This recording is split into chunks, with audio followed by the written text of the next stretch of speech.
ஒரு மனுஷனுடைய நினைவு எப்படியோ அப்படியே அவன் இருக்கிறான். நீங்க ரொம்ப வேகமா மனசுல யோசிச்சீங்கன்னா நீங்க வேகமான ஆட்களா இருப்பீங்க. நீங்க சோம்பேறியா யோசிக்கிற ஆளா இருந்தா நீங்க சோம்பேறியா இருப்பீங்க. நீங்க சாதிக்கிற யோசனை உங்களுக்குள்ள இருந்தா சாதனைக்கு நேராய் உங்களை வழிநடத்தும். இன்னும் அசுத்த காரியத்தை யோசித்துக் கொண்டே இருந்தால் என்றால் உங்களுடைய சிந்தனை, உங்களுடைய பார்வை, உங்களுடைய செயல் எல்லாமே சுத்தி சுத்தி எதை டிபெண்ட் பண்ணி இருக்கணும். அப்படி பண்ணலாமா. அப்போ உங்களுடைய சிந்தனை, உங்களுடைய மனசு, உங்களுடைய நினைவு எப்படியோ அப்படியே உங்களுடைய வாழ்க்கை அமைகிறது. உங்களுடைய டேலண்ட போல உங்களுடைய வாழ்க்கை அமைவதில்லை. உங்களுடைய படிப்பை போல உங்களுடைய வாழ்க்கை அமைது அப்படின்னு ஆண்டவர் சொல்லல. உங்களுடைய குடும்பத்தினுடைய பின்னணியை போல உன் வாழ்க்கை அமையும் அப்படின்னு சொல்லல. ஆனால் ஆண்டவர் எழுதி வைத்திருக்கிறார், உன்னுடைய மனதனுடைய நினைவு எப்படியோ அப்படியே நீ இருப்பாய். அப்போ உங்களை சுற்றி இருக்கிற எல்லாமே உங்களுக்கு கெடுதலா இருந்தாலும், சுற்றி இருக்கிற எல்லாமே உங்களுக்கு எதிராக இருந்தாலும், அது சாதனைக்குரியதா இல்லாமல் இருந்தாலும், உங்களுடைய எண்ணங்கள் மட்டும் நன்றாய் இருக்குமானால், உங்களுடைய எண்ணங்கள் மட்டும் முற்போக்குள்ளதா இருக்குமேயானால், நான் நம்புறேன் கண்டிப்பாக நீங்க நல்லா தான் வருவீங்க அப்படின்னு பரிசுத்த வேதாகமம் சொல்லுகிறது. இதுல எந்த சந்தேகமே இல்லை. ஆனால் பிசாசுடைய வேலை என்ன அப்படின்னா, நமக்குள்ளே எதிர்மறையான எண்ணங்களை கொண்டு போட்டுட்டே இருப்பான், சொல்லிட்டே இருப்பான். இயேசு நமக்குள்ளே எதிர்மறையான எண்ணத்தை கொடுக்க மாட்டார். அவர் எங்க போனாலும் விசுவாசத்தை பேசுவார். அவர் எங்க போனாலும் நம்பிக்கையை கத்த தருவார். எங்க போனாலும் அவர் உற்சாகத்தை கொடுத்துவார். யாரையுமே அவர் கீழே தட்டி உட்கார வைக்கல, யாரையுமே குறைத்து அவர் மதிப்பு போடல. எல்லாரையுமே கத்தர் தட்டி கொடுத்தார், என்கரேஜ் பண்ணார், அவர்களை உயர்ந்த இடத்திற்கு கொண்டு வரணும்னு தான் ஆண்டவர் நினைச்சார். அப்போ பிசாசு தான் நமக்குள்ளே நிறைய நேரங்களிலே நீ அப்படிப்பட்டவன் இல்லை, நீ வாழ முடியாது, நீ எப்படி சைன் பண்ணுவ, நீ எப்படி இருப்ப. அப்போ எதிர்மறையான எண்ணத்தை முழுக்க முழுக்க நமக்குள்ளே விதைக்கிறவன் யார் அப்படின்னா பிசாசு தான் விதைக்கிறான். ஆனா ஆண்டவருடைய பிள்ளை அதை எல்லாவற்றையும் ஜெயித்து வெற்றியா இருக்கணும். இதுல இருந்து எந்த பிள்ளையும் யாருமே தப்புவிக்க முடியாது. நம்முடைய வெளி தோற்றங்களை தான் எல்லாரும் பார்க்கறாங்க, எண்ணங்களை யாராலும் பார்க்க முடியாது. ஆனா நம்முடைய எண்ணங்களுக்குள்ள எப்படி வேண்டும் என்றாலும் சூழ்நிலை மாறலாம். கடந்த சில நாட்களுக்கு முன்பாக நான் என்னுடைய வண்டியில பிரயாணம் பண்ணும்போது ஒரு ரைட்டா ஒரு கட்டுக்குள்ள நான் போனோம். அப்போ அந்த கட்டு அந்த ரோடை மறைக்கிறது மாதிரி ஒரு 3 பேர் ஃபேமிலி பைக்கில் ஒரு 3 பேருடைய ஃபேமிலியோட அப்படியே நின்றுட்டு இருக்கிறாங்க. அப்போ அவங்கள பார்த்த உடனே சரி ஃபேமிலியா நிற்கிறதுனால நம்ம ஹாரன் பண்ணக்கூடாது, அது அவங்களுக்கு டிஸ்டர்பன்ஸாக இருக்கும் அப்படின்னு சொல்லிட்டு இந்த லைட்டை டிம் பண்ணி காமிச்சதுக்கு அப்புறமும் அவங்க ரொம்ப சீரியஸா எல்லாரும் பேசிட்டு இருக்காங்க. அவங்க நகர்ற மாதிரி தெரியல. உடனே நான் என்ன பண்ணிட்டேன்னா கையை நீட்டி பிரதர் கொஞ்சம் தள்ளி நில்லுங்க அப்படின்னு சொன்னேன். அது ரொம்ப இருட்டான ஒரு நேரம். உடனே அவங்க என்ன பண்ணிட்டாங்க, ஒரு 2 ஃபேமிலி வண்டியை எடுத்துட்டு அப்படியே போயிட்டாங்க. ஆனா ஒருத்தர் மட்டும் என்ன வித்தியாசமா பார்த்தாரு. அப்ப அவர் அப்படி நின்று இருக்கிறாரு. அவர் நான் சொல்லி கேட்கல. அப்ப நான் அவர்கிட்ட திரும்பியும் பார்த்து சொல்றேன், பிரதர் கொஞ்சம் தள்ளி நில்லுங்க நான் போகணும் அப்படின்னு சொல்றேன். அப்ப நான் அப்படியே கிராஸ் பண்ணும்போது என்னை பார்த்து அவர் முறைக்கிறது மாதிரி தெரிஞ்சிச்சு. அப்ப நான் என்னடா இவர் எதுக்குடா நம்மளும் முறைக்கிறாரு, நம்ம அவருக்கு சத்தம் கூட போடக்கூடாதுன்னு தானே நினைச்சோம் அப்படின்னு மனசுல நினைச்சிட்டு இருக்கிறேன். அப்புறம் அவர் ஏதோ ஒன்று சொல்றாரு, எனக்கு காதுல கேட்கல. ஆனா நான் வந்துட்டேன். அதுல இருந்து ஒரு 500 மீட்டர் என்னுடைய வீடு, நான் வீட்டுல கொண்டு வண்டியை நிறுத்தி இருக்கிறேன். அவர் இப்படி போக வேண்டியவர் என் காருக்கு பின்னாடியே வராரு. வந்துட்டு நான் காரை நிறுத்தினோன்னா அவரும் பைக்கை நிறுத்தி திரும்பி ஒரு முறைச்சிட்டு அப்படியே போயிடுறாரு. அப்ப நான் யோசிக்கிறேன், இவர் முறைக்கிறதுக்கு என்ன நடந்துச்சு அப்படின்னா அவர் தப்பா நினைச்சிட்டாரு. நான் அவரை திட்டுனதாவே ஏதோ நினைச்சிட்டாரு போல தெரியுது. அப்போ நான் வீட்டுக்குள்ள அந்த காலடி எடுத்து வச்ச உடனே என்னுடைய எண்ணத்துல என்ன ஓடுது அப்படின்னா, ஒருவேளை நம்ம இல்லாத நேரத்துல ஒரு கல்லை தூக்கி இவன் இந்த கண்ணாடியை உடைச்சிட்டானா, இவன் அடுத்து ஒரு நாள் ஒருவேளை இவன் பழி வாங்கினான்னா, நம்ம ஒருவேளை காரனுடைய கண்ணாடியை இறக்கி அவன்கிட்ட கேட்டு என்ன பிரதர் அப்படின்னு கேட்டு அவர்கிட்ட பேசி இருக்கலாமோ, நம்ம பேசாம விட்டுட்டோமோ, அவன் நாளைக்கு அதை நம்ம திட்டுனதாவே நினைச்சிருவானோ, அதனால ஒரு பெரிய பாதிப்பு வருமோ. பாத்தீங்கன்னா எண்ணம் எப்படியெல்லாம் போயிட்டு இருக்கு பாருங்களேன். அப்போ அடுத்த நிமிஷத்துல ஏசுவி நேரத்துல போபிசாச அப்படியெல்லாம் ஒன்றும் இல்லை, அப்படியெல்லாம் ஒன்றும் நடக்காது. அப்போ ஒரு மனிதனுடைய வாழ்க்கையில சில சூழ்நிலைகள் மாறும்போது பார்த்தீங்க அப்படின்னா நம்முடைய எண்ணங்கள் நம்ம அறியாமலே, நம்ம யோசிக்காமலே நம்மை வித்தியாசமாக வேறு விதமாக யோசிக்க வைக்கிறது. ஆனால் நான் நம்புகிறேன், என்ன எண்ணங்கள் உங்களுக்குள்ள அப்படி ஓடினாலும் நீங்க ஒண்ணு நினைக்கணும், இயேசு என் பக்கத்தில் இருக்கும்போது எனக்கு விரோதமானவர் ஒருவரும் இருக்க முடியாது. என் எண்ணங்களை அவர் ஸ்திரப்படுத்துகிற கர்த்தர், என் எண்ணங்களை அவர் பலப்படுத்துகிற கர்த்தர். ஆமென் சொல்லுங்கள். இன்றைக்கு ஒரு மனிதன், ஒரு தேவனுடைய பிள்ளை தன்னை குறித்து நினைக்க வேண்டிய சில நினைவுகளை குறித்து நம்ம தியானிக்க போகிறோம். இன்னைக்கு ஒண்ணே ஒண்ணு நம்ம தியானிக்க போகிறோம். நன்றாய் கவனித்துக் கொள்ளுங்கள். உங்களை குறித்து மற்ற மற்றவர்கள் நினைக்கிறதை குறித்து நீங்க கவலைப்பட வேண்டிய அவசியமே இல்லை. இந்த ஊர்ல இருக்கிற மனிதர்கள் என்ன வேணாலும் நம்மள நினைப்பாங்க. ஒருத்தன் நல்லவனா நினைப்பான், ஒருத்தங்க கெட்டவங்களா நினைப்பாங்க, ஒருத்தங்களுக்கு நமக்கு நம்ம பார்வை நம்முடைய வாழ்க்கை பெருமையா தெரியும், ஒருத்தவர்களுக்கு நம்முடைய வாழ்க்கை தாழ்மையாய் தெரியும்.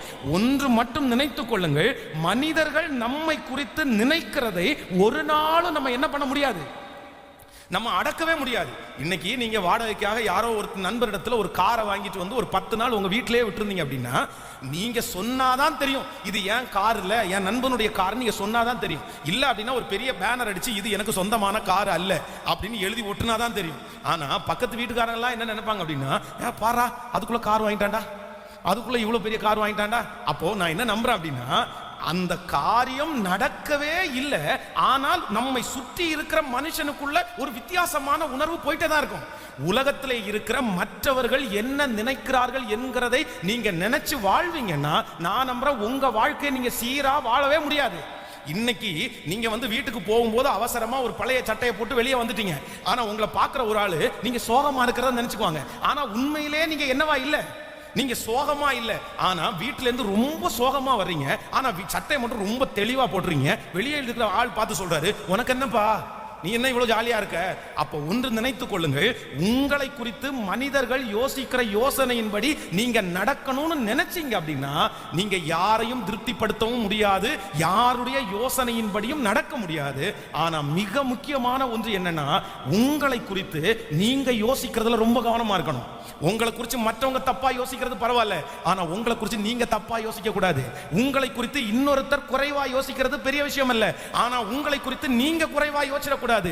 நம்மை குறித்து நாம் எப்படி நினைக்கிறோமோ அதுதான் நம்முடைய வாழ்க்கையினுடைய பெரிய வெற்றி. ஆமென் சொல்லுங்கள். நம்பர் 1, முதலாவதாக ஒரு தேவனுடைய பிள்ளை தன்னை குறித்து நினைக்க வேண்டிய முதல் நினைவு. வாசிக்கலாம், ஒரு வசனத்தை வாசிக்கலாம். ரோமரின் புத்தகத்திலே 8வது அதிகாரம் 28வது வசனத்தை நம்ம வாசிக்க போகிறோம். ரோமர் 8ஆம் அதிகாரத்திலே 8ஆம் அதிகாரம் 28வது வசனத்தை வாசிக்க போகிறோம். 8ஆம் அதிகாரம் 28. அன்றியும் அவருடைய தீர்மானத்தின்படி அழைக்கப்பட்டவர்களாகி தேவனிடத்தில் அன்பு கூறுகிறவர்களுக்கு சகலமும் நன்மைக்கு ஏதுவாக நடக்கிறது என்கிறதை அறிந்திருக்கிறோமே. கவனிங்க ஆண்டவருடைய பிள்ளைகளே, உங்களை குறித்து நீங்கள் நினைக்கக்கூடிய முதல் நினைவு என்ன அப்படின்னா, எப்படி நினைக்கணுமாமா, இனி என்னுடைய வாழ்க்கையிலே நடக்க போகிறது எல்லாமே ஆண்டவரை நேசிக்கிற எனக்கு, ஆண்டவரை ஆராதிக்கிற எனக்கு, அவருக்காக வாழ்கிற என்னுடைய வாழ்க்கையிலே இதுக்கு மேல என்ன நடந்தாலும் அது தீமையாய் நடக்காது,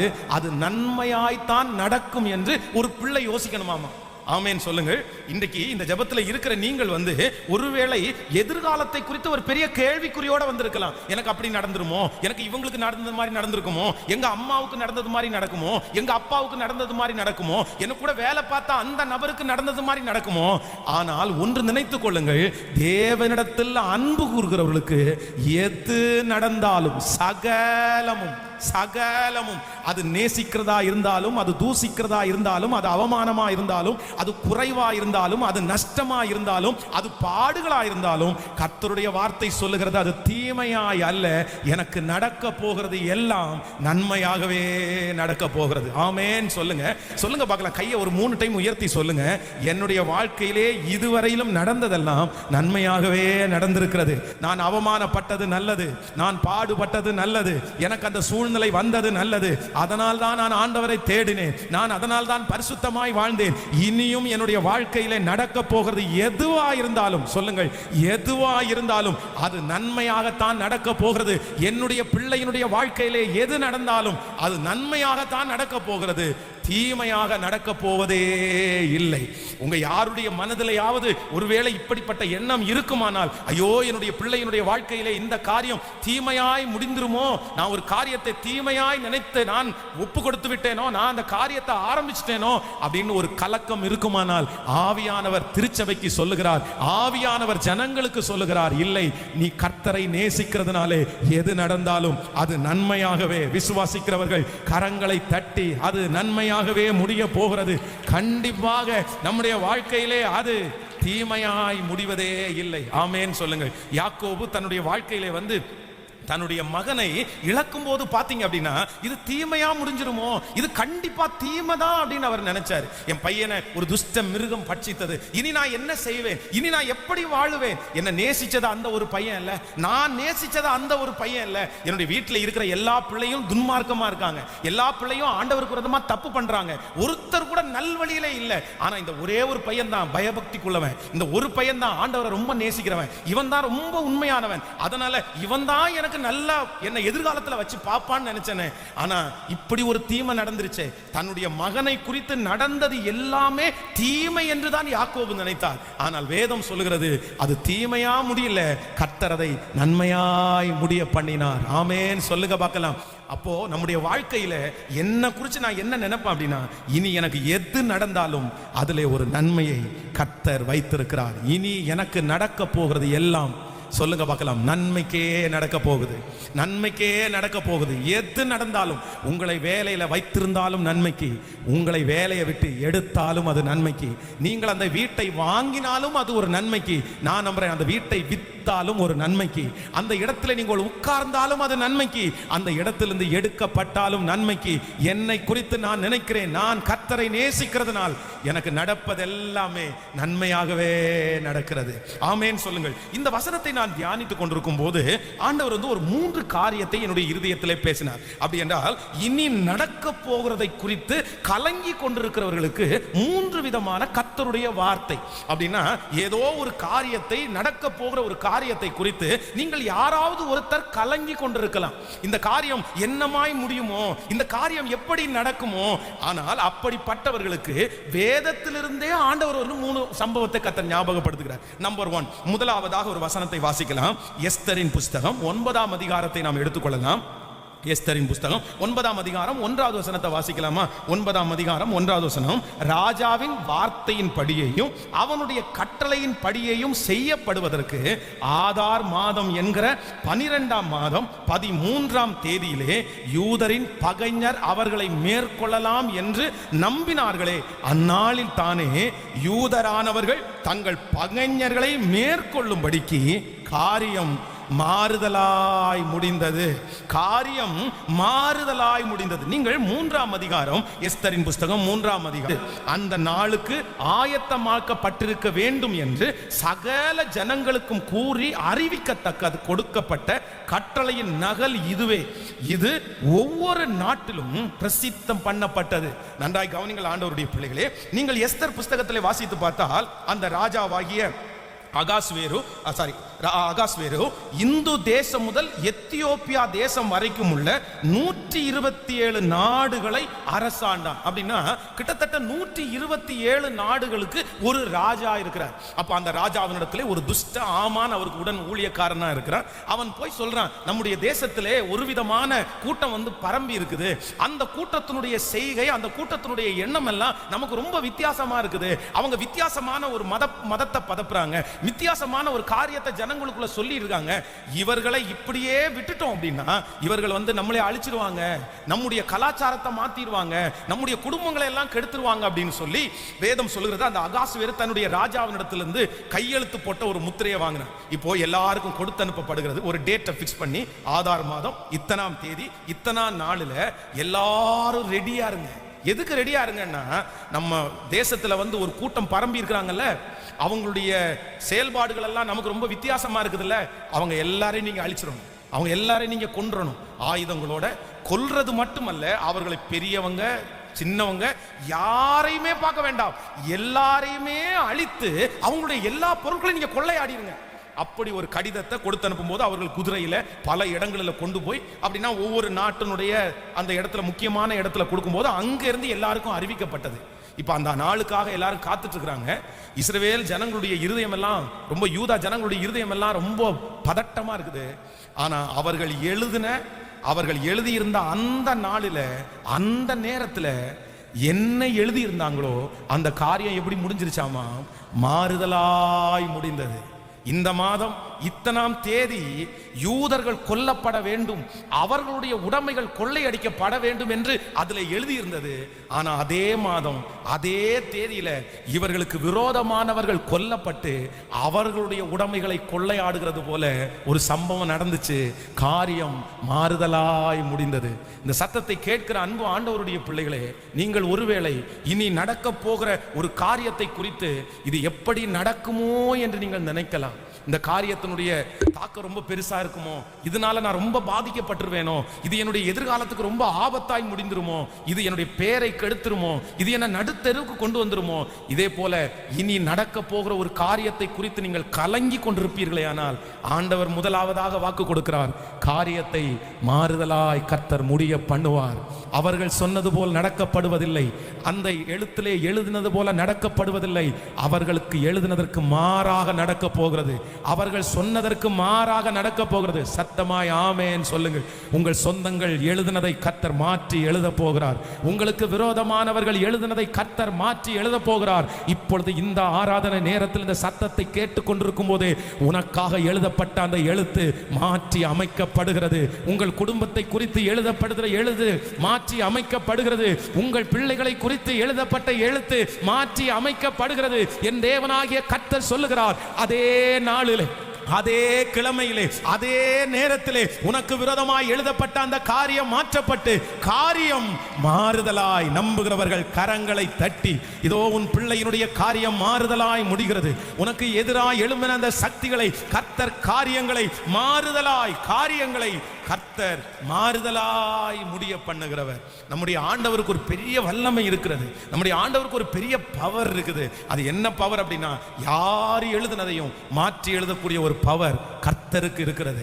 தானியேலின் புஸ்தகத்தில் நீங்கள் வாசிப்பீர்களே, ஆனால் ராஜா சொல்றாரு, நான் எழுதின எழுத்தை என்னால மாற்றி அமைக்க முடியாது, நான் எழுதின எழுத்தை என் கூட வேலை பார்க்கிறவங்களால மாற்றி எழுத முடியாது, நான் எழுதின எழுத்தை அயல் நாட்டு ராஜாக்களால மாற்றி எழுத முடியாது. ஆனால் தானியேலுடைய காரியத்திலே ராஜா எழுதின எழுத்தை என் தேவனாகிய கர்த்தர் மாற்றி எழுதினார். மாற்றி எழுதக்கூடிய வல்லமை என் தேவனாகிய கர்த்தரிடத்திலே உண்டு. கரங்களை தட்டி, நீதிபதிகள் எழுதின வார்த்தையை உனக்காக மாற்றி எழுதுவதற்கு, உங்களுக்காக மாற்றி எழுதுவதற்கு என் தேவன் வல்லவராயிருக்கிறார். நம்முடைய குடும்பம் எழுதின எழுத்தை மாற்றி அமைப்பதற்கு காரியம் மாறுதலாய் முடிந்தது. விசுவாசிக்கிறீர்களா? நம்புகிறீர்களா? நீங்கள் அப்போஸ்தலனாகிய பவுலை குறித்து வேதம் சொல்லுகிறது, அவன் கடலிலே பெரிய பிரயாணப்பட்டு தனக்கு மிகவும் வருத்தம் நேரிட்டு இப்போது கடலை கடந்து வருகிறான். அவர் வரும்போது நிறைய பேர் தீ மூட்டி அவனை விறகெல்லாம் போட்டு அவங்களுடைய குளிருக்கு அப்படியே காய்ந்து கொண்டிருக்கிறார்கள். அப்பொழுது விரியன் பாம்பு ஒன்று அவனுடைய கையை கவ்வி பிடிக்குது. உடனே சுற்றி இருக்கிறவங்க எல்லாரும் ஒரு யோசனைக்குள்ள வந்துட்டாங்க, அவனுக்கு இது கை இப்போ கொஞ்ச நேரத்தில் வீங்கிரும், அவனுடைய உதடெல்லாம் வீங்கிரும், அவனுடைய கண்ணெல்லாம் வீங்கிரும், அந்த விஷம் கொஞ்சம் கொஞ்சம் உள்ள ஏற ஏற அவன் நுரைய வாயிலிருந்து கக்க போறான், அவன் மயக்கம் அடைஞ்சு விழுந்த போதான், சடுதியிலே அவன் உயிர் அவனை விட்டு போக போகுது அப்படின்னு எல்லாரும் பார்த்து கொண்டிருக்கும் போது வேதம் சொல்லுகிறது, கர்த்தர் அவங்களுடைய சிந்தனையை மாறுதலாய் முடிய பண்ணினார்.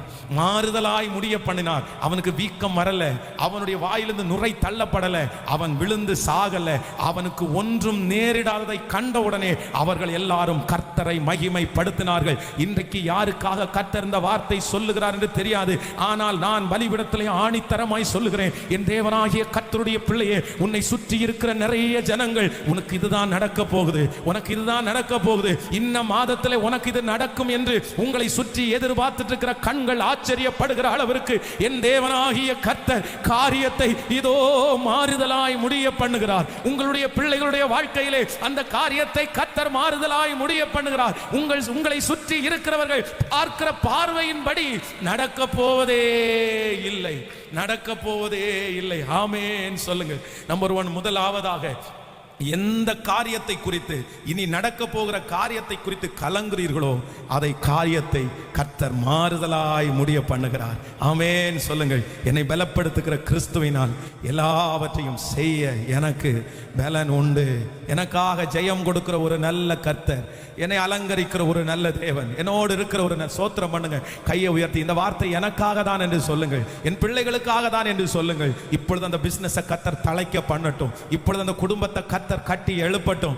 ஹல்லேலூயா.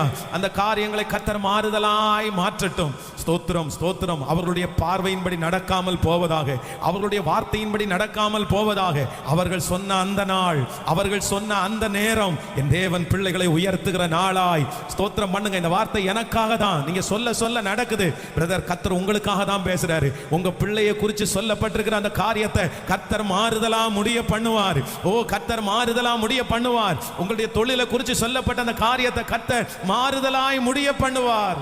ஆமென். கர்த்தரின் கரமே அதை செய்து முடிக்கும். ஆமென். என்னை உண்டாக்கினவர், என்னை சீருஷ்டித்தவர், என் முன்னே நடந்து செல்கிறார்.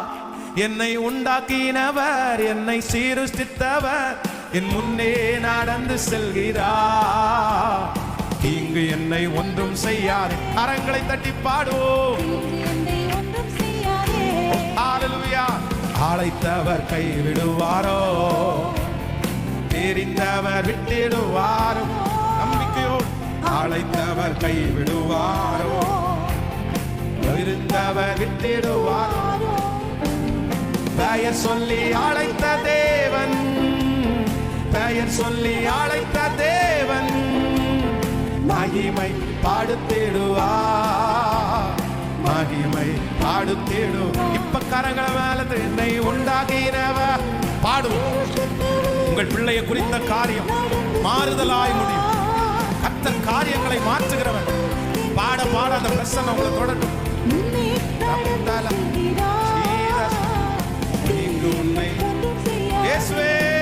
இப்பொழுது உடைய இரக்கம். சத்ரு என்னை ஒன்றும் செய்யாதே, பொறாமை என்னை ஒன்றும் செய்யாதே, வியாதி என்னை ஒன்றும் செய்யாதே, மனுஷனுடைய வார்த்தைகள் என்னை ஒன்றும் செய்யாது. இப்ப சொல்லுவோம். என்னை என்னை உண்டாக்கினவர் என் முன்னே. காலத்தை குறித்து ஆமென் சொல்லுங்க. சோ நம்முடைய தேவனாகிய கர்த்தர் நமக்கு கொடுக்கிற முதல் வாக்குத்தத்தம் என்ன அப்படின்னா, நான் காரியங்களை மாறுதலாய் முடிய பண்ணுவேன்.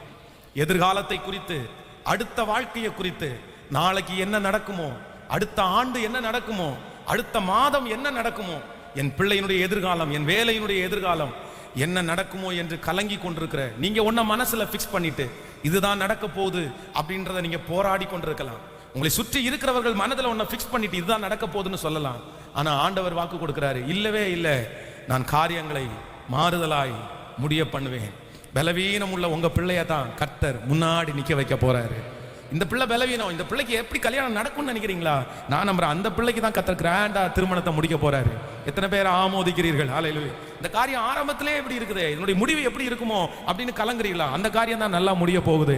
கர்த்தர் காரியங்களை கிருபையாய் மாற்றி காரியம் மாறுதலாய் முடியும். சொல்லுங்க, ஒரு 3 பேருடைய கரத்தை பிடிச்சு சொல்லுங்க, காரியம் மாறுதலாய் முடியும். அந்த ரிசல்ட் மாறுதலாய் முடியும். நீ கலங்கி கொண்டிருக்கிற காரியம் மாறுதலாய். சொல்லுங்க சொல்லுங்க, நல்லா சொல்லுங்க. பயப்பட வேண்டாம், நீங்க கலங்க வேண்டாம். காரியம் மாறுதலாய் முடியும், காரியம் மாறுதலாய் முடியும். ஹல்லேலூயா. ஆண்டவர் செய்த அற்புதங்கள் எல்லாம் நினைச்சு பார்க்கும்போது அவ்வளோ ஆச்சரியமா இருக்குது. சரி, எவ்வளோ அழகா காரியத்தை கர்த்தர் மாறுதலாய் முடிய பண்ணினார். ஆமென் சொல்லுங்கள். நான் இந்த திருச்சபையினுடைய இடத்திற்காக, ஏன்னா இட சம்பந்தமா இருக்கிறதுனால தான் அந்த சாட்சிகளே நிறைய சொல்லி கொண்டிருக்கிறேன். இந்த இடத்திற்காக முதல்ல 5 வருடத்திற்கு முன்பாக அந்த ஓனர்ஸ் எல்லாரையும் கூப்பிட்டு ஒரு இடத்துல உட்கார வச்சு நாங்கள் 5 இயர்ஸ்க்கு முன்னாடி பேசினோம். அன்னைக்கு அட்வான்ஸ் கொடுக்கறது கூட பணம் இல்லை. ஆனால் நம்முடைய திருச்சபைக்கு ஒரு டீமா ஒரு பேங்க்ல இருந்து வந்தாங்க. அவங்க என்ன பார்த்து சொன்னாங்க, பாஸ்டர் அதுக்குள்ள மொத்த பணத்தையும் நாங்கள் லோனாக கொடுக்குறோம் அப்படின்னு சொன்னாங்க. ஆனால் அந்த நாட்களில் கட்டக்கூடிய ஒரு இது கூட இல்லை நமக்கு. ஆனால் நான் சொன்ன உடனே நம்ம மனுஷன் அல்லவா, சரி பார்க்கலாம், போய் அவங்கள பார்க்கலாம் அப்படின்னு. ஆனால் அவங்க பேசின பேச்சு அந்த இடத்துல அந்த ஓனர்ஸுக்கும் அவங்களுக்கும் ஏதோ சின்ன ஒரு வாக்குவாதம் வந்துருச்சு. அது அப்படியே ஸ்டாப் ஆயிடுச்சு. அப்போ ரொம்ப ஒரு மனசுக்கு கஷ்டமாக தான் இருந்துச்சு. சரி, இவ்வளோ பெரிய வாய்ப்பே வந்துருச்சு, நம்மளால பண்ண முடியல, கண்டிப்பா இது நமக்குரியது அல்ல, இந்த இடம் நமக்குரியது அல்ல, நமக்கு கிடைக்காது போல அப்படின்னு எல்லாம் மட்டும் நினைச்சோம் மனசுல. ஆனா நான் இப்ப நம்புறேன் என்ன அப்படின்னா, அது தீமையே இல்லைங்க, அதுதான் பெரிய நன்மை. அன்னைக்கு மட்டும் மொத்த பணத்தையும் நம்ம லோன் போட்டு எடுத்திருந்தோம்னா இன்னைக்கு நம்ம எல்லாம் திணறி இருப்போம். வார வாரம் அதுக்காகவே நம்ம ரொம்ப கஷ்டப்பட்டிருப்போம். ஆனால் ஆண்டவர் ஏற்ற காலம் வந்துருச்சு. அதற்கு பிறகு அவ்வளோதான், பேசி முடிச்சுட்டு போனதுக்கு அப்புறம் 5 வருஷம் வெயிட் பண்ணியிருக்கிறோம். சில வாக்கு தத்தங்களை ஆண்டவர் உடனே செய்வார். சில வாக்கு தத்தத்தை நடக்கிறது மாதிரி காமிச்சு நீங்க பக்கத்துல தான் நிற்பீங்க. இதோ பிடிச்சிட்டோன்னு நினைப்பீங்க, 5 வருஷம் கேப் ஆகும். பிடிச்சிட்டோன்னு நினைச்சதுக்கு அப்புறம் 5 வருஷம் கேப் ஆகும். ஆனா நீங்க கலங்காதீங்க, உங்களுக்குரிய வாக்கு தத்தம் அது உங்களுக்காக வாக்கு தத்தம் 5 வருஷமானாலும் 50 வருஷமானாலும் உங்கள் கண்கள் காணாமல் அந்த வாக்கு தத்தம் மறைய போவது இல்லை. கர்த்தர் அந்த வாக்கு தத்தத்தை அப்படியே நிறைவேற்றுவார். காரியங்களை கர்த்தர் மாறுதலாய் முடிய பண்ணுவார். அன்றைக்கு அந்த கூட்டத்தில் இருந்த ஒரே ஒருத்தர் சொன்னாரு, சும்மா கொடுத்தாலும் கொடுப்போமே தவிர உங்களுக்கு கொடுக்க மாட்டோம்னாரு. சும்மா கொடுத்தாலும் கொடுப்போமே தவிர உங்களுக்கு கொடுக்க மாட்டோம்னாரு. அந்த பிரச்சனை, அந்த வாக்குவாதம் நடக்கும்போது. ஆனா இன்றைக்கு நான் நம்புகிறேன், இல்லை, கர்த்தர் எழுதினதை யாரால் மாற்ற முடியும்? கர்த்தர் சொன்னதை யாரால் மாற்ற முடியும்? மனிதர்கள் பேசுகிற வார்த்தையை கர்த்தர் மாற்றி அமைக்கிறவர். காரியம் மாறுதலாய் முடியும். உங்கள் காரியம் மாறுதலாய் முடியும். என் காரியம் மாறுதலாய் முடியும். இந்த சத்தத்தை கேட்டுக்கொண்டிருக்கிற யார் எந்த இடத்துல இருந்தாலும் அந்த காரியத்தை நீங்கள் விசுவாசியுங்கள். கர்த்தருடைய மகிமையை காண்பீர்கள். அந்த காரியம் மாறுதலாய் முடியும். ஹல்லேலூயா. நம்பர் 2, இரண்டாவதாக நம்முடைய வாழ்க்கையிலே நம்ம இனி நடக்க போகிறதை குறித்து நம்ம கலங்கி கொண்டிருக்கும் போது ஆண்டவருடைய வார்த்தை, 2வது வார்த்தை என்ன சொல்லுது? வாசிக்கலாம். ஆதியாகமம் 50ஆம் அதிகாரத்தை நம்ம எடுத்துக்கொள்ளலாம். ஆதியாகமம் 50ஆம் அதிகாரத்திலே 20வது வசனத்தை வாசிக்கலாமா? 50ஆம் அதிகாரம், ஆதியாகமம் 50ஆம் அதிகாரத்திலே 20வது வசனத்தை சேர்ந்து வாசிக்கலாம். நீங்கள் எனக்கு தீமை செய்ய நினைத்தீர்கள், தேவனோ இப்பொழுது நடந்து வருகிறபடியே வெகு ஜனங்களை உயிரோடு காக்கும்படிக்கு அதை நன்மையாய் முடிய பண்ணினார். கவனிங்க ஆண்டவருடைய பிள்ளைகளே, இந்த இடத்திலே ஒரு சம்பவம் நடக்கிறது. என்ன சம்பவம் அப்படின்னா, நெடுநாளுக்கு பிறகு நடக்க போகிற ஒரு காரியத்தை குறித்து ஒரு பெரிய கலக்கம் அந்த இடத்துல உண்டாகிறது. யோசேப்பினுடைய சகோதரர்கள் அவனை குழிக்குள்ளே போட்டு திரும்ப எடுத்து மீதியானுடைய கையிலே விற்று போடும்போது அங்க இருக்கிற எல்லாருடைய மனசுல என்ன இருக்கு அப்படின்னா, இவனை கொண்டு போடுறதும் இவனை வித்து போடுறதும் ஒண்ணுதான். ஏன் அப்படின்னா, இவன் சொப்பனத்தை பார்த்து இது இப்படிதான் நடக்க போகுது, இது இந்த மாதிரி நடக்கும், என்ன எல்லாரும் வணங்குவாங்க, என்ன எல்லாரும் ஆராதிப்பாங்கன்னு சொல்றான். இது கண்டிப்பாக நடக்காது. இவனை மட்டும் நம்ம விற்று போட்டோம் அப்படின்னா இவன் எதிர்காலத்துல ஒண்ணும் இல்லாம மாறிடுவான் அப்படின்னு யோசேப்பை விற்று போடுகிறார்கள். இப்பொழுது யோசேப்புக்கு கூட தன்னுடைய எதிர்காலத்தை நினைக்கும் போது ஒரு பெரிய கலக்கம் வருது. என் எதிர்காலத்துல என் சொப்பனம் நடக்காதோ, நான் பார்த்ததெல்லாம் மாறி போயிருமோ, எங்க அப்பா கூட இருந்தா நடந்திருக்கும், எங்க குடும்பத்துல இருந்தா நடந்திருக்கும், ஆனா நான் தான் இப்ப விற்கப்பட்டிருக்கிறேனே, நான் தான் இப்ப அடிமையா இருக்கிறேனே. ஆனால் யோசேப்பினுடைய முடிவில் அவர் என்ன சொல்றார் அப்படின்னு சொன்னா, நீங்களோ எனக்கு தீமை செய்ய நினைத்தீர்கள், கர்த்தரோ வெகு ஜனங்களை உயிரோடு காக்கும்படிக்கு அதை நன்மையாய் முடிய பண்ணினார். நீங்கள் கலங்கி கொண்டிருக்கிற அந்த காரியம், எதிர்காலத்தை குறித்து எந்த காரியத்தை குறித்து கலங்கி கொண்டிருக்கிறீர்களோ, இப்படி நடக்குமோ அப்படி நடக்குமோ என்று நினைக்கிறீர்களோ, கர்த்தர் இன்றைக்கு வாக்கு கொடுக்கிறார், அது தீமையாய் அல்ல நன்மையாய் முடிய போகிறது.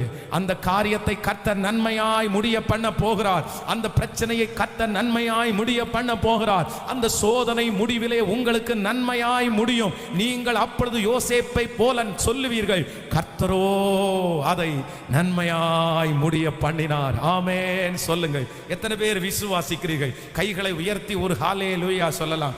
எல்லாருடைய எண்ணத்திலையும் அது தீமை என்கிறது அவர்களுடைய எண்ணத்திலே எழுதப்பட்டிருக்கலாம். கண்டிப்பாக அது தீமையா தான் முடியும், அதுல நன்மையாய் முடிகிறதுக்கு வாய்ப்பே இல்லை அப்படின்னு நிறைய பேர் சொல்லலாம். என்னதான் இருந்தாலும் உன் வாழ்க்கையில இது ஒரு கரைப்பட்டதா, அது ஒன்றும் பண்ண முடியாது, இதை நீ அனுபவிச்சுதான் ஆகணும், இதனுடைய சோதனை நீ வாங்கித்தான் ஆகணும் அப்படின்னு யாரோ ஒருத்தர் உங்களை பார்த்து சொல்லலாம். பிரதர், இது உங்களுக்கு நன்மைக்காக வரல பிரதர், இது உங்களுக்கு தீமைக்காக இந்த காரியம் நடந்திருக்குது, என்ன ஏன் இப்படி நடந்துச்சுன்னு தெரியல, கர்த்தர் ஏன் கைவிட்டாருன்னு தெரியல. இப்படிப்பட்ட எண்ணங்கள் உங்களுக்குள்ள ஓடிக்கொண்டிருக்குமானால் என் கர்த்தர் இன்றைக்கு வாக்கு கொடுக்கிறார், நீங்கள் தீமையாய் நடக்கும் என்று நினைக்கிற அத்தனை காரியத்தையும் யோசேப்புக்கு நன்மையாய் மாற்றுகிற தேவன் இன்றும் ஜீவிக்கிறார். அவர் இன்றும் உயிரோடு இருக்கிறார். அவர் இன்றும் இந்த ஆலயத்திலே அசைவாடி கொண்டிருக்கிறார். இந்த சத்தத்தை கேட்கிற உங்களுடைய பக்கத்திலே கர்த்தர் இருந்து வாக்கு கொடுக்கிறார், இல்லை அதை நன்மையாய் நான் மாற பண்ணுவேன். கரங்களை தட்டி ஆமோதிக்கிறவர்கள், கர்த்தர் அந்த தீமைகளை நன்மையாய், நீங்கள் கலங்கி கொண்டிருக்கிற அந்த காரியம் நன்மையாய் முடியும். நீங்கள் கலங்கி கொண்டிருக்கிற அந்த காரியம் நிச்சயமாகவே நன்மையாகவே முடியும். ஆமென் சொல்லுங்க. ஸ்தோத்திரம் பண்ணுங்க பார்க்கலாம். கையை உயர்த்தி இந்த வார்த்தையை நான் விசுவாசிக்கிறேன் ஆண்டவரேன்னு சொல்லுங்க. நம்புற ஆண்டவரேன்னு சொல்லுங்க. இது நன்மையாய் முடிய போகிறதற்காக ஸ்தோத்திரம் சொல்லுங்கள். ஹல்லேலூயா. நன்மையாய் முடிய போகிறதற்காக ஸ்தோத்திரம். அறிக்கை செய்ய செய்ய நிறைய பேருக்கு நடக்குது. அந்த வியாதி நன்மையாய் முடிய போகிறதற்காக ஸ்தோத்திரம். அந்த பண நெருக்கம் நன்மையாய் முடிய போகிறதற்காக ஸ்தோத்திரம். இந்த அவமானம் நன்மையாய் முடிய போகிறதற்காக ஸ்தோத்திரம் சொல்லுங்க. எல்லாரும் சொல்லுங்க. நன்மையாய் முடிய போகிறதற்காக ஸ்தோத்திரம். சாத்தான் ஒருவேளை தீமையாய் முடியும் என்று நினைத்தாலும் கர்த்தர் அதை நன்மையாய் முடிய பண்ண போகிறதற்காய் சொல்லுங்கள். ஹல்லேலூயா. நன்மையாய் முடிய பண்ண போகிறதற்காய் ஸ்தோத்திரம். கர்த்தருடைய இரண்டாவது வார்த்தை கடந்து வருகிறது. நீங்கள் கலங்க வேண்டாம். உங்களுடைய இருதயம் எதிர்காலத்தை நினைத்து இது எப்படி தீமையாய் நடக்குமோ என்று நினைக்க வேண்டாம். கர்த்தர் என்ன செய்வாராமா? அதை நன்மையாய் முடிய பண்ணுவார். ஹல்லேலூயா. பெங்களூர்ல ஒரு நல்ல ஊழியக்காரர் இருக்கிறார். அவருடைய திருச்சபையில் இன்றைக்கு ஆயிரக்கணக்கான ஜனங்கள் அந்த திருச்சபைக்கு வருகிறார்கள். அவருடைய தாய் கர்ப்பம் தரித்திருக்கும் போது சுகர் வியாதினாலே ரொம்ப தாக்கப்பட்டார்கள். அவர்கள் பிள்ளையை பெற்றெடுக்கும் போது அவர்களுக்கு இருந்த அந்த சுகர் வியாதி அந்த குழந்தைக்கும் வந்துருச்சு. இந்த சுகர் வியாதினால நிறைய பேர் ரொம்ப கஷ்டப்படுறது உங்களுக்கு தெரியும். அப்போ அந்த சின்ன வயசுலேயே அந்த குழந்தைக்கு சுகரை டெஸ்ட் பண்ணால் 300 400 அந்த மாதிரி ரொம்ப ஹெவியாக இருக்குமாமா. ரொம்ப ஒரு வருத்தத்துக்குரிய விஷயம் என்ன அப்படின்னு சொன்னால், குழந்தையினுடைய 10வது வயதில் அந்த குழந்தை வந்து இன்சுலின் போட்டு தான் அது வாழணுன்ற ஒரு நிலைமைக்கு தள்ளப்பட்டுச்சு. அப்போ அவன் ஸ்கூலுக்கு போகும்போது பார்த்தீங்கன்னா அந்த ஊசி நிறைய இடங்களில் குத்தி அவனுக்கு அது சேராமல் நிறைய இடங்களில் புண்ணாக இருக்குமாமா. கையில் இந்த கையில் ஃபுல்லாக முடிஞ்சிருச்சு, இந்த கையில் ஃபுல்லாக முடிஞ்சிருச்சு, பின்னம் தொடை 2 முடிஞ்சிருச்சு. ஒரு காலகட்டத்தில் அவனுக்கு வந்து இன்ஜெக்ஷன் போடுறதுக்கு இடமே இல்லாமல் காலில் போடணுன்ற சூழ்நிலைக்கு தள்ளப்பட்டார்கள். அப்போ அந்த தாய் ஒவ்வொரு நாளும் அந்த பிள்ளையினுடைய எதிர்காலத்தை நினைச்சு சொல்லுவாங்களாமா, ஐயோ உன் எதிர்காலம் எப்படி அமைய போதோ தெரியலையப்பா, இந்த வயசுலேயே நீ இந்த வியாதியை சுமக்கிறிய, நீ எப்படி வாழ போற, நீ எப்படி இருக்க போற, நீ எப்படி இந்த உலகத்தில் வந்து எல்லாரும் மாதிரி நீ இருக்க முடியும், கஷ்டம் ரொம்ப கஷ்டம் அவங்களுக்கு இந்த வயசுலேயே அப்படின்னு. இன்றைக்கு அவருக்கு கிட்டத்தட்ட 50 வயதை அவர் நெருங்க போகிறார். ஆனால் இந்த 50 வயது வரைக்கும் பார்த்தீங்க அப்படின்னா அந்த வியாதி அவரை ஒன்றுமே பண்ணலைங்க, எதுவுமே செய்யலைங்க. அவர் மலிவிடத்தில் மைக்க பிடிச்சி பிரசங்கம் பண்ணும்போது என்ன சொல்றாரு தெரியுமா? இந்த வியாதி தான் நிறைய பேருடைய காயத்தை ஆற்றுது, இந்த வியாதி தான் நிறைய பேருக்கு செய்தியை கொண்டு போகுது, இந்த வியாதி தான் இத்தனை ஜனங்களை ஒப்புரவாக்கி வைக்கிறது, இந்த வியாதி எனக்கு தீமைக்கு அல்ல, கர்த்தர் எனக்கு நன்மையாகவே மாற்றினார், இந்த வியாதிக்காக கர்த்தருக்கு ஸ்தோத்திரம் அப்படின்னு சொல்றாரு. அப்ப நான் நம்புறேன் ஆண்டவருடைய பிள்ளைகளை, எதிர்காலத்தை நினைத்து உங்கள் இருதயம் கலங்கவே வேண்டாம். உங்கள் பிள்ளைகளுடைய எதிர்காலத்தை குறித்து கலங்க வேண்டாம். இன்றைக்கு நம்முடைய கண்களுக்கு முன்பாய் தீமையாய் தெரிகிறது, வெகு சீக்கிரத்திலே நன்மையாக மாற போகிறது. ஆமென் சொல்லுங்க. இன்றைக்கு தீமையாய் தான் இருக்கும், இன்றைக்கு தீமையாய் தான் பார்ப்போம். ஆனா கர்த்தர் சொல்லுகிறார், நன்மையாய் மாறுவேன், மாற்ற பண்ணுவேன். ஆண்டவருக்கு ஒரு நிமிஷம் போதும் தீமைகளை நன்மையாய் மாற்றுவதற்கு. கர்த்தர் ஒரு நொடி போதும். அப்படியே நான் உங்களுக்காக ஜெபிக்க விரும்புகிறேன். யாரோ ஒருத்தர் இந்த சத்தத்தை கேட்கும் போது உங்களுடைய இருதயம் அழுது கொண்டே இருக்கிறது. பாஸ்டர் இந்த வார்த்தை யாருக்காகவும் இல்லை, எனக்காக தான் பாஸ்டர் இந்த வார்த்தை பேசப்படுது. நான் எதிர்காலத்தை குறித்து ரொம்ப பயமா நான் வந்திருக்கேன் பாஸ்டர். இன்னைக்கே இப்படி இருக்கும், நான் நாளைக்கு எப்படி, இன்னைக்கே நான் இப்படி இருப்பேன், நான் நாளைக்கு எப்படி, என் பிள்ளையை குறித்து நான் பயப்படுறேன், இன்னைக்கே இப்படி இருப்பான், நான் நாளைக்கு நான் என்ன ஆக போறான், இவன் எதிர்காலம் என்ன ஆக போகுது. இல்லை, உங்களுக்காக நான் ஜெபிக்கிறேன் தகப்பனே. அப்பா, இந்த செய்தியினுடைய இடையில நான் ஜெபிக்கிறேன். அப்படிப்பட்ட அம்மாவுடைய இருதயம், அப்படிப்பட்ட ஐயாவுடைய இருதயம், அப்படிப்பட்ட தம்பி தங்கச்சியினுடைய இருதயம் இப்ப ஸ்திரப்படுத்தப்பட்டு வெகு சீக்கிரத்தில் உங்க வருகை தாமதிக்கும்னா இதே போல இந்த ஆலயத்துல வந்து என் பிள்ளை சாட்சி சொல்லணும், அன்னைக்கு தீமை நடந்துருமோன்னு நினைச்சேன், ஆனா கர்த்தர் அந்த தீமை எல்லாவற்றையும் நன்மையாய் முடிய பண்ணினார் என்று என் பிள்ளை சாட்சி சொல்லுகிற அந்த நாள் சீக்கிரமாய் வரப்போகிறதற்கா இந்த வார்த்தை உண்மையானது என்று நான் நம்புகிறேன். இது உங்க வார்த்தை என்று நம்புகிறேன். அந்த தீமை, என் பிள்ளைகளுக்கு விரோதமாய் வைக்கப்பட்டிருக்கிற அந்த தீமை நன்மையாய் முடியட்டும், நன்மையாய் முடியட்டும். ஹல்லேலூயா. ரூத்துனுடைய வாழ்க்கையிலே ஒரு பெரிய கலக்கம் வருகிறது. தன்னுடைய எதிர்காலத்தினுடைய நம்பிக்கை எல்லாவற்றையும் இழந்து அவர்கள் அந்த இடத்துல நிற்கிறாங்க. நம்பிக்கையே இல்லை, என்ன பண்ணுவோன்னு தெரியாது. தன்னுடைய கணவனார் இறந்து விட்டார், தன் குடும்பத்தை நடத்தி செல்ல வேண்டிய மாமனாரும் அவரும் தவறிட்டார். இப்பொழுது 2 ஸ்திரீகள் அந்த பட்டணத்துக்குள்ள வர்றாங்க, 2 பேரும் விதவைகள். அப்போ அந்த அம்மா சொல்றாங்க, நான் நிறைவுள்ளவளாய் இந்த பட்டணத்தை விட்டு கடந்து போனேன், ஆனா இப்பொழுது நான் குறைவுள்ளவளாய் வந்திருக்கிறேன். கர்த்தர் என்ன ரொம்ப சிரமப்படுத்தி இருக்கிறாரு, ஆண்டவர் என் கூட இல்லை, ஆண்டவருடைய வார்த்தை என் கூட இல்லை, சர்வ வல்லவர் எனக்கு மிகுந்த கிளேசத்தை கட்டளையிட்டார். அதனால என்னை யாருமே இனி நகோமி அப்படின்னு சொல்லாதீங்க, என்ன மாறாள் என்று சொல்லுங்கள். கர்த்தருடைய கசப்பு என் மேலே இருக்குது. அப்போ நம்பிக்கை இல்லாத ஒரு குடும்பம், இந்த 2 பேருக்குமே நம்பிக்கை இல்லை. ஆனால் பிழைக்கணும், வாழணும், சாப்பிடணும். அதுக்காக இந்த ரூத் வந்து ஒரு வீட்டில் ஒரு வயல்வெளிக்கு போய் பொறுக்கிறதுக்காக அந்த இடத்துல போகிறார். அதை பொறுக்கும் போதே நான் நம்புறேன், என்னதான் இருந்தாலும் ஒரு வாலிப சகோதரி, அவளுக்கு தன்னுடைய வீட்டில் போயிருந்தா அவனுடைய அப்பா ஒரு பையனை பார்த்து கல்யாணம் பண்ணி வச்சிருப்பார். ஆனா இந்த ஊர்ல அவளுக்கு எந்த நம்பிக்கையுமே இல்லை.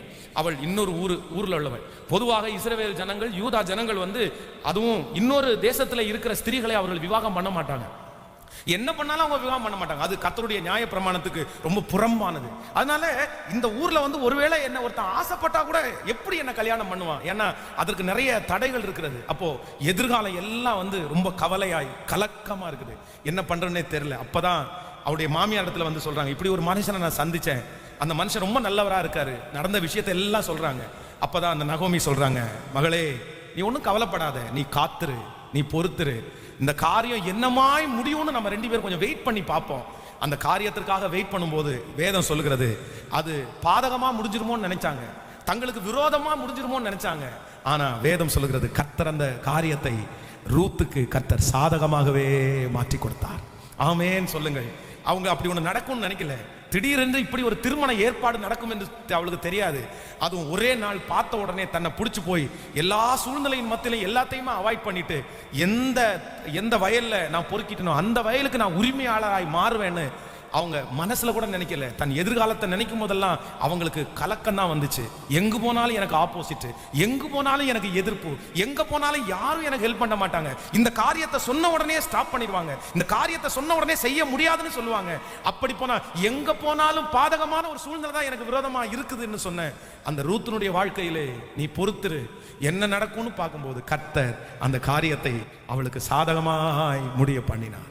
சாதகமாய் முடிய பண்ணினார். இந்த சத்தத்தை கேட்டுக்கொண்டிருக்கிற ஆண்டவருடைய பிள்ளையே, யாருக்காக ஆண்டவர் பேசுறாருன்னு தெரியாது. ஆனா எனக்கு தெளிவாய் தெரியும், இந்த ஜெபத்தில் இருக்கிற யாரோ ஒருத்தரோட கர்த்தர் உறவாடி கொண்டே இருக்கிறார். நீ ஏதோ ஒரு காரியத்தை குறித்து குழம்பி போய் எதிர்காலத்தை குறித்து பயத்தோடு ஒரு கலக்கத்தோடு இந்த இடத்துல உட்கார்ந்து கொண்டிருக்கிறாய். ஆண்டவரே இப்படியே போனா என் வாழ்க்கை என்னவாய் முடியும்? எதுவுமே எனக்கு சாதகமா இல்லையே, எல்லாமே எனக்கு ஆப்போசிட்டா தானே இருக்குது. உங்களை சுற்றி இருக்கிற மொத்தமும் உங்களுக்கு எதிராக இருக்கலாம், எதுவுமே உங்களுக்கு பக்கத்துல துணையா யாருமே இல்லாம இருக்கலாம். ஆனா ஆண்டவர் இன்றைக்கும் கரத்தை பிடிச்சு சொல்றாரு, இன்னைக்கு எதிராக இருக்கிறது ஒரு நாள் சாதகமாய் மாறும். அந்த மனுஷனை கர்த்தர் சாதகமாய் மாற்றுவார், அந்த குடும்பத்தை கர்த்தர் சாதகமாய் மாற்றுவார். உன்னுடைய வாழ்க்கையில ஒரு சாதகத்தை கர்த்தர் கட்டளை இடுவார். ஓ, அந்த இடத்திலே நீ நிலை தெரியாமல் இருந்த அந்த இடத்திலே உனக்கு பாதகமாய் உனக்கு விரோதமாய் பேசின அந்த இடத்திலே உனக்கு சாதகமாய் பேசுகிற ஒரு நபரை கர்த்தர் எழுப்புவாராக, ஒரு நபரை கர்த்தர் ஆயத்தப்படுத்துவாராக. உனக்காக கர்த்தர் அங்கே உங்களுக்காக ஒரு வயலை கர்த்தர் ஆயத்தப்படுத்துவார், ஒரு நபரை கர்த்தர் ஆயத்தப்படுத்துவார். நம்புகிறவர்கள் கரங்களை தட்டி, இது விசுவாசிக்கிறவர்களுக்கு நடக்கிறது, கண்ணீரோடு இருக்கிற உங்களுக்கு நடக்கிறது. கர்த்தர் அந்த காரியத்தை உங்களுக்கு சாதகமா இல்லை, இனி அந்த இடத்துல உங்களுக்கு எதிர்ப்பார் இல்லை, இனி அந்த இடத்துல உங்களுக்கு ஆரோக்கியம் கொடுப்பதற்கு, உங்களை சப்போர்ட் பண்றதற்கு கர்த்தர், ஓ ஹalleluya, அந்த காரியங்கள் எல்லாவற்றையும் தேவனே அவரே சாதகமாய் மாற்றி விட்டார். ஆமென் சொல்லுங்கள். காரியங்கள் வரும்போது, நேரம் வரும்போது, அந்தந்த சமயம் வரும்போது எல்லாம் நமக்கு என்னவா வரும் அப்படின்னா, நமக்கு விரோதமா இருந்தது எல்லாமே அப்படியே சாதகமா மாறிடும். ஹல்லேலூயா. கர்த்தர் ஒரு நேரத்தை வச்சிருக்கிறாரு, கர்த்தர் ஒரு நாளை வச்சிருக்கிறாரு. இன்னைக்கு உங்க பார்வைக்கு அது எதிர்ப்பு தான், இன்னைக்கு உங்க பார்வைக்கு அது விரோதம் தான். நான் நம்புறேன், தீர்க்க தரிசனமாய் சொல்லுகிறேன், இன்னைக்கு யார் விரோதிக்கிறார்களோ அவர்கள் தான் உங்களுக்காக பரிந்து பேச போறாங்க. ஆமென் சொல்லுங்க பார்க்கலாம். அவர்கள் தான் உங்களுக்காக உதவி செய்ய போறாங்க. அவர்கள் நிமித்தமாய் தான் கர்த்தர், நீங்க இன்னைக்கு எதிரின்னு நினைக்கிறவங்க 5 வருஷம் தாண்டி அவங்க உங்களுக்கு எதிரியாவே இருக்க மாட்டாங்க, அவங்க உங்களுக்கு சாதகமாய் மாற்றுவார்கள். ஒருவனுடைய வழிகள் கர்த்தருக்கு பிரியமாய் இருந்தால் அவனுடைய எதிரிகளும் அவனுக்கு சாதகமாய் மாற கர்த்தர் செய்வார், கர்த்தர் செய்வார். என் வாழ்க்கையில் அப்படியே நான் அதை உணர்றேன், நான் ரொம்ப அதிகமாய் உணர்கிறேன். எதிராய் ஊழியம் ஆரம்பிக்கும் போது எதிராய் இருந்த பலர் இன்னைக்கு என்னவா தான் இருக்கிறாங்க அப்படின்னா, சாதகமாக தான் இருக்கிறாங்க. ஆமென் சொல்லுங்கள். ஹல்லேலூயா. என் தேவன் நம்மளுக்கு விரோதமாய் இருக்கிறதை சாதகமாய் மாற்றுகிறவர். ஸோ எதிர்காலத்தை குறித்து யாருமே கலங்க வேண்டாம், நாளைய தினத்தை குறித்து யாருமே கலங்க வேண்டாம், அடுத்த வருஷம் நடக்க போகிற அந்த சூழ்நிலை குறித்து யாருமே கலங்க வேண்டாம். கர்த்தர் 3 வாக்கு கொடுக்கிறார். 1, முதலாவதாக காரியம் மாறுதலாய் முடியும். நம்பர் 2, இரண்டாவது காரியம் நன்மையாய் முடியும். 3வது காரியம் சாதகமாய் முடியும். சொல்லுங்க பார்க்கலாம் எல்லாருமே, காரியம் மாறுதலாய் முடியும், காரியம் நன்மையாய் முடியும், காரியம் சாதகமாய் முடியும். நமக்கு எதிர்காலம் உண்டான்னு கேட்டா, எஸ், எனக்கு ஒரு எதிர்காலம் உண்டு. ஏன்னா என் இயேசு என்னோடு கூட இருக்கிறார். ஹல்லேலூயா. நாளைய தினத்தை குறித்து நான் கலங்க மாட்டேன். நாளைய தினம் என்னுடையதல்ல, அது கர்த்தருடையது. அது எனக்காக தேவனே டிசைன் பண்ணி வைத்திருக்கிறார். எனக்காகவே அவர் அழகுபடுத்தி வைத்திருக்கிறார். என் எதிர்காலத்தை கர்த்தர் ரொம்ப அழகாய் வைத்திருக்கிறார். எனக்கு எதிர்காலம் உண்டு, என் பிள்ளைக்கு எதிர்காலம் உண்டு, என் குடும்பத்திற்கு எதிர்காலம் உண்டு. அப்படியே கையை உயர்த்தி கர்த்தரை ஸ்தோத்திரம் பண்ணுங்க.